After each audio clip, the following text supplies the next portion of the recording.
For over 7 decades, Dick Van Dyke lit up our screens with joy, laughter, and timeless talent. From Mary Poppins to the Dick Van Dyke Show, he wasn't just a performer, he was a symbol of ageless charm and unstoppable energy. Even into his 90s, he defied expectations, dancing, smiling, and inspiring millions. But now, at 99, that unstoppable force seems to be slowing. A sudden health scare has forced Dick to cancel a major appearance, leaving fans worldwide worried and wondering, has the moment we all feared finally arrived? What happened behind the scenes? And what does this mean for the beloved legend's future? Stay with us, as we uncover the emotional truth behind the headlines and celebrate a legacy that may be nearing its final curtain. Born as Richard Wayne Van Dyke on December 13, 1925, in the humble town of West Plains, Missouri, Dick Van Dyke came from modest beginnings.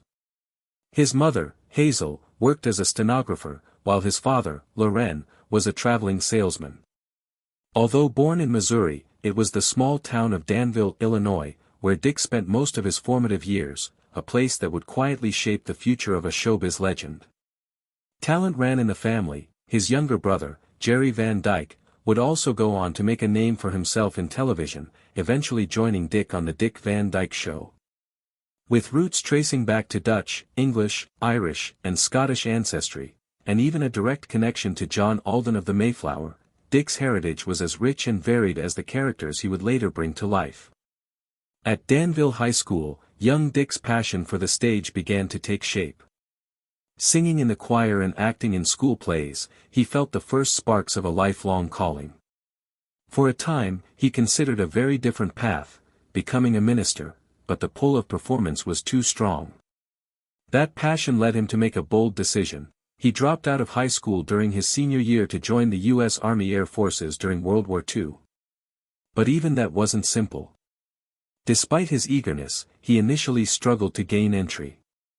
Yet, like so many challenges he would later overcome with grace and humor, Dick persisted, setting the stage for a journey that would transform him from a small-town dreamer into one of Hollywood's most beloved icons. At first, Dick Van Dyke was turned away by the military, rejected multiple times for being underweight. But he refused to give up. Driven by determination, he kept trying until he was finally accepted. Although he didn't become a pilot as he had hoped, Dick found his place as a radio announcer and eventually joined the Special Services, where he used his natural charm and wit to entertain troops across the United States. He was honorably discharged in 1946, having already begun to find his voice as a performer. Nearly 6 decades later, in a touching moment of closure, he returned to finish what he had once left behind, earning his high school diploma in 2004. For a boy from Danville, Illinois, it was a full-circle milestone on a journey that was only just beginning.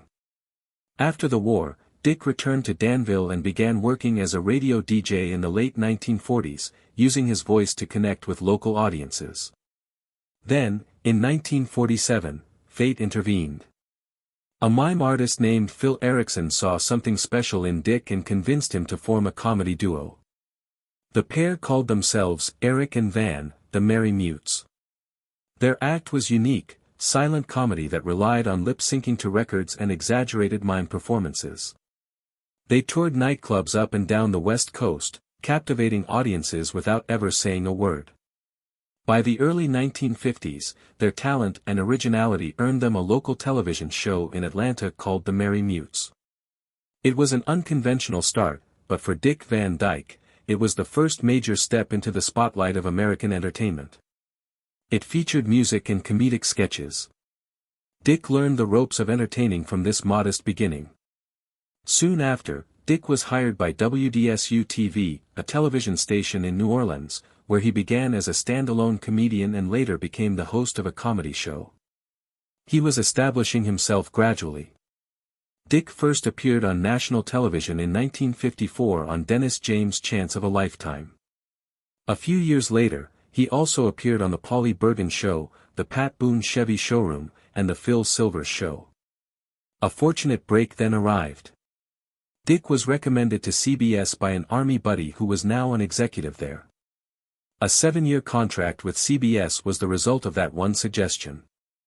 Around this same period, he co-anchored the CBS morning show with Walter Cronkite.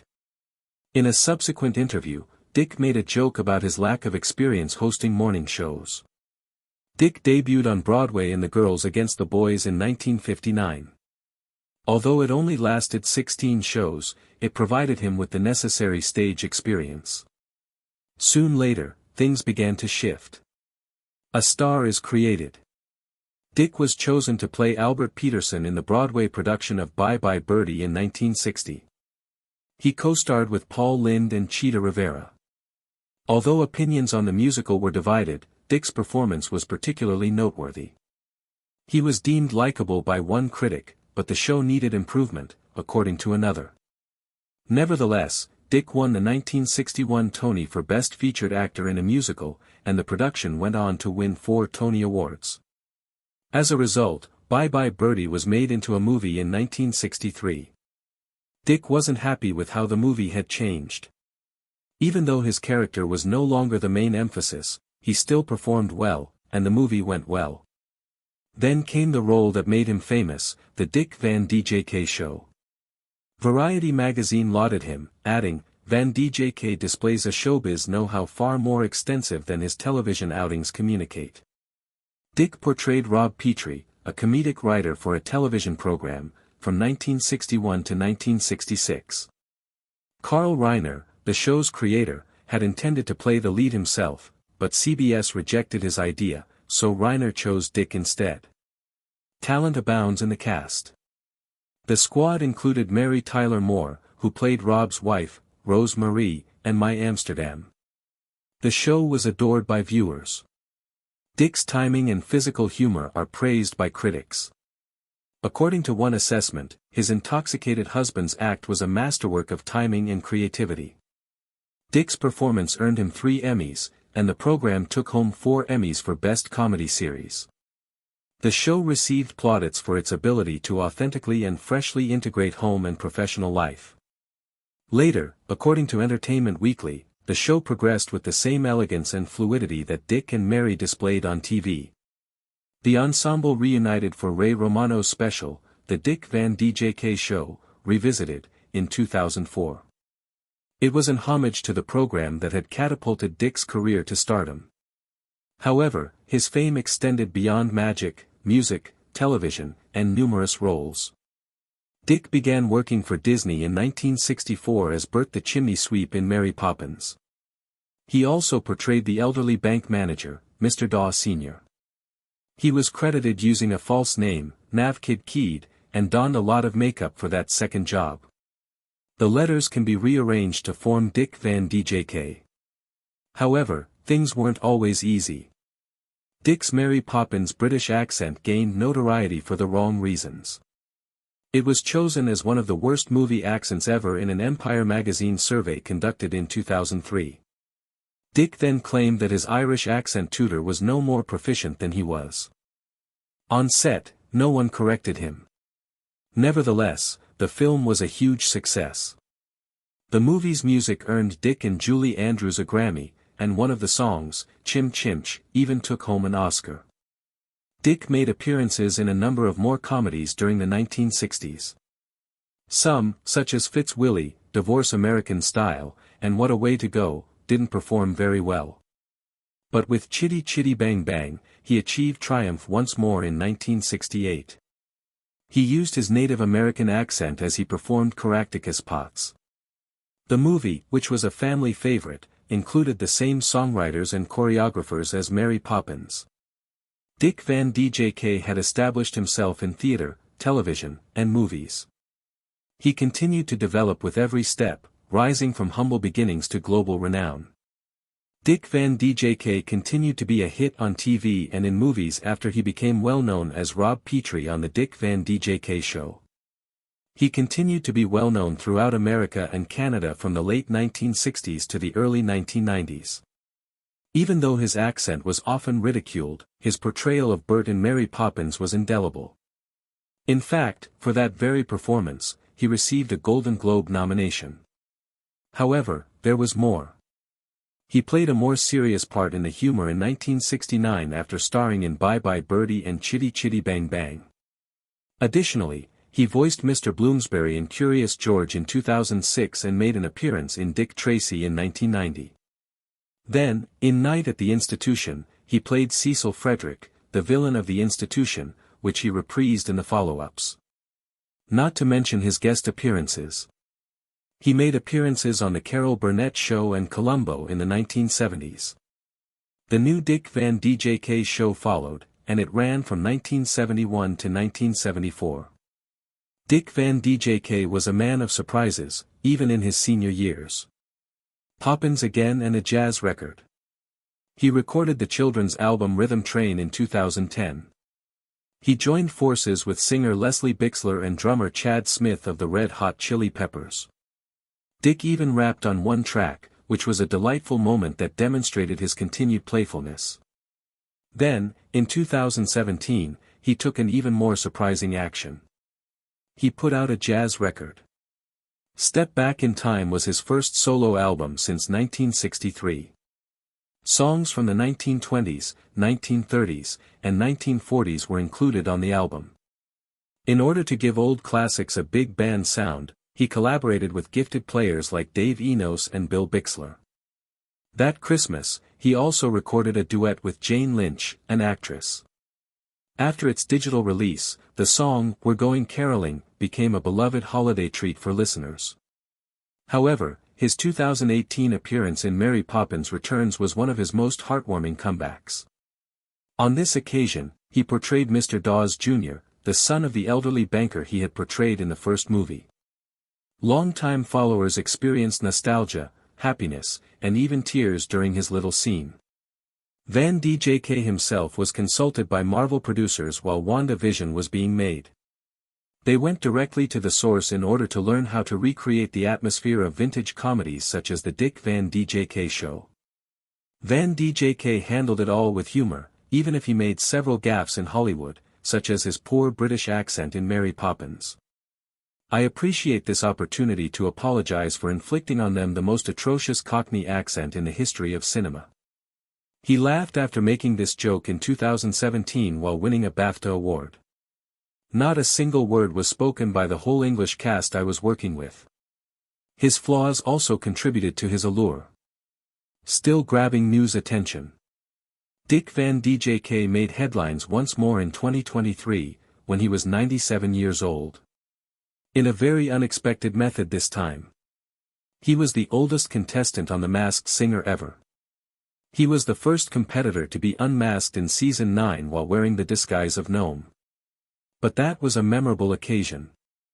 When he came out, the judges and audience stood up and cheered him loudly and for a long time. Dick also performed a little amount of supercalifragilisticexpialidocious before leaving the stage, serving as a reminder of the happiness he has been bringing for decades. It was revealed that Dick would make an appearance in a couple Days of Our Lives episodes that same year. Additionally, CBS broadcast a special tribute titled Dick Van Dyke, 98 Years of Magic in December 2023. The occasion honored his career, life, and enduring contribution to American entertainment. He wasn't finished yet, though. Van Dyke appeared in the music video for Coldplay's song, All My Love, in December 2024. He was more than just a star. He and his wife, Arlene Silver, co-produced the video. It demonstrated one more how he never ceased to create. Even at an age when most people have been out of the spotlight for a long time. Dick Van Dyke remained true to himself throughout his highs and lows, TV hits and movie failures. And he continued to demonstrate that happiness, skill, and kindness are ageless with each step. In relation to that, Dick Van Dyke's personal life has been just as colorful as his professional life. Love and loss in one's life. He wed Marjorie Willett on February 12, 1948. However, this wedding was not private. No, they got married live from the Chapman Park Hotel in Los Angeles on a radio program called Bride and Groom. Christian, Carrie Beth, Stacy, and Barry were their 4 children together. Despite their decades-long marriage, there were problems behind the scenes. Van Dyke and actress Michelle Triola Marvin started dating in 1976. His marriage suffered greatly as a result of the affair. Later on, he said that it made him writhe with remorse. In the end, he and Marjorie split up and got divorced in 1984. He remained with Michelle for over 30 years till her death in 2009, despite the anguish. Then, in 2012, an unexpected event occurred.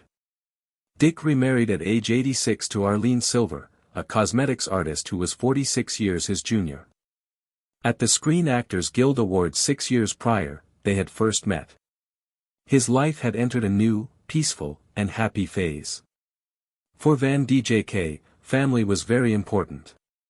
He even made an appearance on Diagnosis alongside his kids and grandkids. The show frequently featured Murder, his son Barry, and his grandsons Shane and Carrie.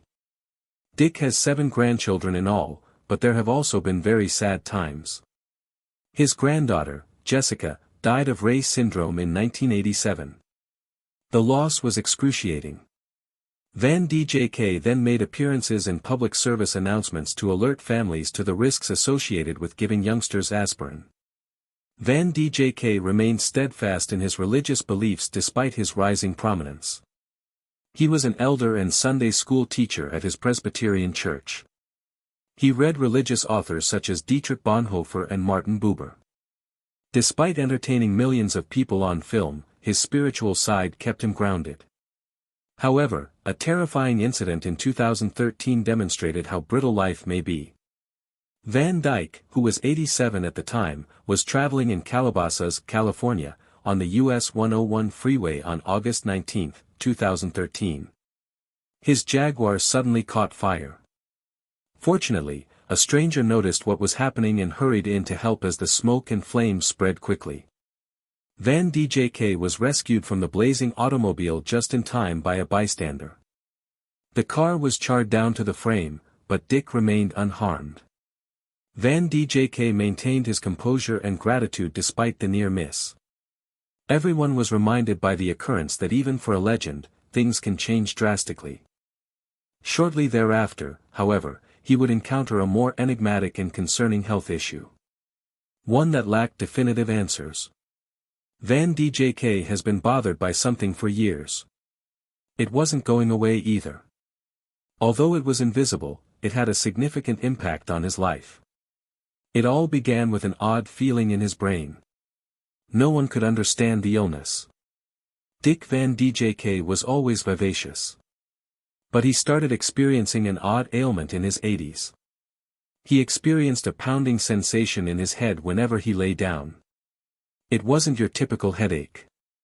It persisted and seemed more like a heartbeat throbbing inside his skull. He looked for answers. He underwent every possible test that doctors could come up with over the span of 7 years. Spinal taps, MRIs, and CAT scans, but all of the results were normal. No known cause or diagnosis. Van Dyke looked to social media for support in April 2013. Every time I lay down, my head bangs. All of my tests have shown that I'm in perfect health, he tweeted. Does anyone have any ideas? The answer came right away. Support, anecdotes, and guidance were shared by fans. Others reported having similar symptoms. Others merely spoke kindly. It was more than simply uncomfortable, though. His life was being impacted. Van Dyke was forced to postpone a number of public appearances. Doctors told him not to fly, according to a USA Today article. He was forced to rest at home in Malibu since he was unable to get enough sleep or find relief from the beating. Supporters were concerned. This was a performer with boundless enthusiasm who danced on rooftops in Mary Poppins. And now the discomfort prevented him from even traveling. Everyone started to question whether the happy, vivacious Van Dyke we all knew was slowing down at what seemed to be a turning point. However, a twist, a painful smile, and a dancing return followed. Dyke Van Dyke finally thought he had identified the source of his issue, his dental implants, in May 2013, following years of agony and numerous tests. His response was unexpected, but it also made sense to many. It appears that my titanium dental implants are the reason for my head pounding, he tweeted. Others shared their own experiences, claiming that they also experienced pain related to metal or implants in their bodies. What had seemed like a mystery for years now had a reason, albeit a price. Despite the pain, Van Dyke continued to smile and perform, making a comeback to the big screen in Mary Poppins Returns in 2018 at the age of 92. In a scene that stunned the crowd, he leaped up on a desk and performed a full routine as Mr. Dawes Jr., the son of the same banker he played in the original film. He later told People magazine, "I got to jump up on a desk and do a dance number. Everyone was taken aback, but I was the most startled. We did multiple takes, and I was simply in awe. I also, of course, found it enjoyable." Van Dyke was dancing, performing, and motivating a new generation at a time when most individuals are out of the spotlight. He repeated the feat in 2023 when he played Gnome on The Masked Singer. He left the crowd and judges stunned with his rendition of "When You're Smiling." His wife assisted him in selecting the music, and when asked why, he replied, "We picked out one which typifies me." Dick Van Dyke made everyone grin once more, but even happiness has its boundaries. More problems came in late 2024. Van Dyke had to leave his Malibu house during the December wildfires in California. His home fortunately survived, but he had to evacuate again a few weeks later in January 2025, saying, "I was trying to crawl to my car. I had exhausted myself. I couldn't get up. 3 neighbors came and carried me out, due to the Palisades fire this time." Despite everything, Dick Van Dyke continues to advance. After years of battling alcoholism, he is now sober. In 1972, he admitted himself into a hospital and put a lot of effort into recovering. He used to smoke a lot as well, but he stopped smoking cigarettes and began using nicotine gum instead. Dick Van Dyke has encountered every difficulty, be it personal suffering, disease, or fire. He continues to dance despite everything. He never stops grinning. And he never stops making the world smile alongside him. However, he recently talked about mortality, something most people strive to avoid. His remarks regarding death. Dick Van Dyke is still very much alive at the age of 98, but he is also well aware that his time may be running out. During a director's cut of Coldplay's All My Love music video in December 2024, he made a clear and audacious claim. "I don't know why it doesn't worry me, even though I am well aware that I may leave at any time. It doesn't frighten me." These were words of peace, not fear. The film was created to commemorate his impending 99th birthday and was recorded at his Malibu residence. It was brimming with love, family photos, mementos from his lengthy career, and meaningful occasions. Dick talked about what brought him such joy. "I got to play and be goofy like I always do." He danced and laughed, but he also became emotional. With his wife, Arlene Silver, he talked about love and what it meant to love someone as much as you care about yourself. Love is undoubtedly the emotion of caring for another person's well-being and life just as much as you do for your own. He sung along with Coldplay's Chris Martin while he was playing the piano in the video. "Until I die, let me hold you if you cry" was his favorite line from the song, yet Van Dyke's humor remained evident even in such poignant situations. He quipped, "I'm too old for this. I'll pass out and go to sleep. I'll take a nap." He may be near 100, but his spirit refuses to grow old. Dick Van Dyke revealed another personal fact in May 2025 when asked to close his eyes and consider all the people who had meant something to him. "It hasn't been easy to live thus long," he acknowledged. He talked about losing close friends, including fellow actor Edner, who passed away in 2021, in an emotional podcast conversation. At one point, they had wanted to collaborate once more on an Odd Couple remake. That never took place. "We lost it, even though that would have been so much fun. Several of my pals have passed away. He's outlived everybody. That's the curse of living to almost 100. Van Dyke is grateful and hopeful in spite of all the losses, his wife Arlene remarked. "I've had a good life. I can't be critical." Additionally, he and Arlene thought back on their 2012 start date. Despite their 46-year age difference, they both claim it has never been an issue. We have a great relationship. The consensus was that it wouldn't work. Arlene concurred, saying, "It's eerie how well the marriage works." She even made a joke about how people the same age don't last. Dyke attributes his good health to his consistent exercise regimen, even though love has kept him resilient. He still utilizes exercise machines, practices yoga, and stretches at his advanced age. "I have always exercised 3 days a week, however nowadays, his fitness has truly declined, and he started out to percentage more about what that appears like. A disturbing replace." In September 2024, Dyke Van Dyke was visible in Malibu looking weaker than ever. He became walking with a cane and needed help to get into an automobile. It reminded fanatics that regardless of his blissful power, he's nonetheless nearly 100. Not long after, he shared a deeply emotional notion. Whilst asked approximately his upcoming 99th birthday, he stated, "Simply praying that I make it. These words have been easy but heavy." He additionally admitted that even walking now felt difficult. "I'm very vintage." 2 years earlier in 2023, he turned into involved in a serious vehicle crash. He crashed right into a gate in Malibu and nearly died. It left enthusiasts shaken. And considering then, many have stored a close eye on his health.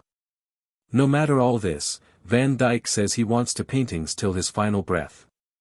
He stated that triumphing an award for his birthday variety special reminded him what he's without a doubt happy with. "I am hoping I am remembered for making people snort for 75 years. His legacy, he says, isn't always about fame or awards.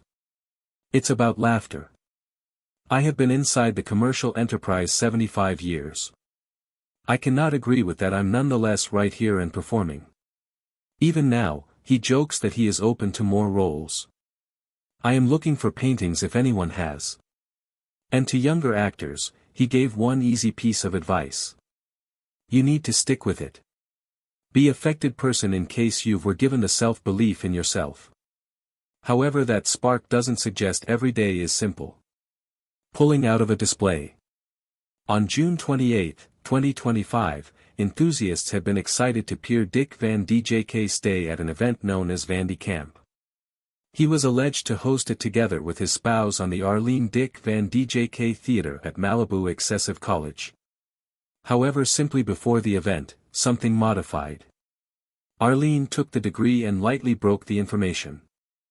"I've to tell you that Dyke isn't up to coming to have fun with us today.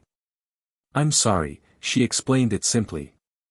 "While you're 99.5 years vintage, you've got true days and terrible days. And lamentably, nowadays isn't an awesome day for him, even though he couldn't be there in person," Dyke regarded in brief via a stay move.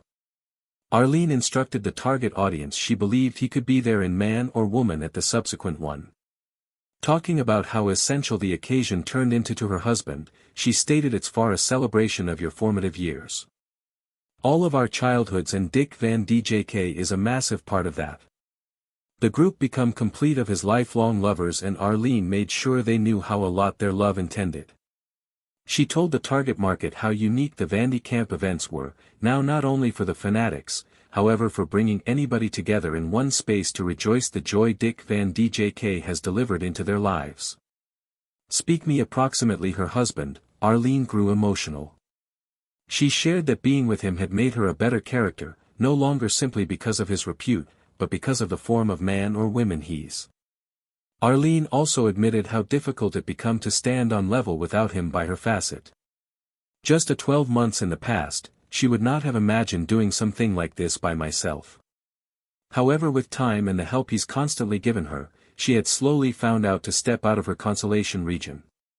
She said she now needed to be brave and take price, something she used to depend on Dyke for. It turned into a touching second that reminded all people how even as the world sees Dyke as an image of joy at domestic, he's still a guiding force for the folks who love him maximum." What's your favorite memory of Dyke Van Dyke, on display screen or off? And how did his latest health replace make you sense approximately seeing our formative years heroes grow vintage? Share your mind in the remarks below. And recollect to hit like, subscribe, and stay tuned for extra top-notch tales from Hollywood's captivating records.